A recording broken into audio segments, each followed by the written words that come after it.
అమెరికాను మంచు కప్పేస్తోంది. ఉష్ణోగ్రతలు -డిగ్రీలకు పడిపోవడంతో చికాగో, బోస్టన్ తో పాటు ప్రధాన నగరాల్లో స్కూళ్లు, కాలేజీలకు సెలవు ప్రకటించారు.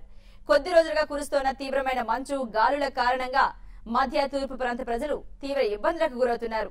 రోడ్లపై పేరుకుపోయిన మంచు కారణంగా ప్రమాదాలు జరిగి ప్రాణాలు పోతున్నాయి. తీవ్రంగా కురుస్తున్న మంచు అమెరికా వాసులకు వణుకు పుట్టిస్తోంది. గత 3 రోజులుగా ఎడతెరిపి లేకుండా మంచు పడుతుండటంతో ఉష్ణోగ్రతలు కనిష్ట స్థాయికి పడిపోయాయి. కెనడా, యుఎస్ లోని మధ్య అట్లాంటాలోని పలు ప్రాంతాలు, వీటి చుట్టుపక్కల ప్రాంతాల్లో -10 ఫారెన్హీట్ కు ఉష్ణోగ్రత పడిపోయిందని జాతీయ వాతావరణ సంస్థ వెల్లడించింది. దీని కారణంగా జనం ఇళ్లకే పరిమితమయ్యారు.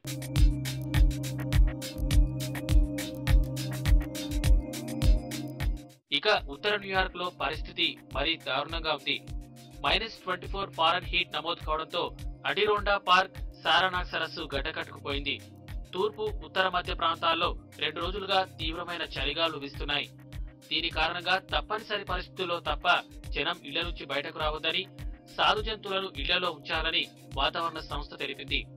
అదేవిధంగా ప్రయాణాలు చేయడం ప్రమాదకరమని హెచ్చరించింది.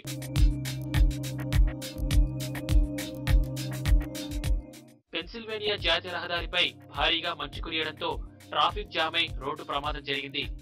ఈ ఘటనలో 2 మరణించారు. 30 మందికి పైగా గాయపడ్డట్లు స్థానిక మీడియా వెల్లడించింది. స్నోఫాల్ కారణంగా కొందరు వాహనాలను రోడ్డు పక్కన వదిలి వెళ్లడంతో ట్రాఫిక్ కు తీవ్ర అంతరాయం ఏర్పడింది. దీంతో దాదాపు 20కి పైగా వాహనాలు ధ్వంసమయ్యాయి.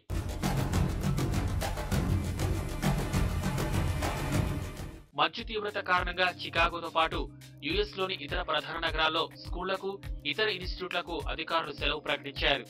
దాదాపు 800 విద్యాసంస్థలు మూతపడడంతో 4 లక్షల మంది విద్యార్థులు ఇళ్లకే పరిమితమయ్యారు. ఈ పరిస్థితి మరికొన్ని రోజులు ఉండే అవకాశం ఉందని వాతావరణ శాఖ అధికారులు తెలిపారు.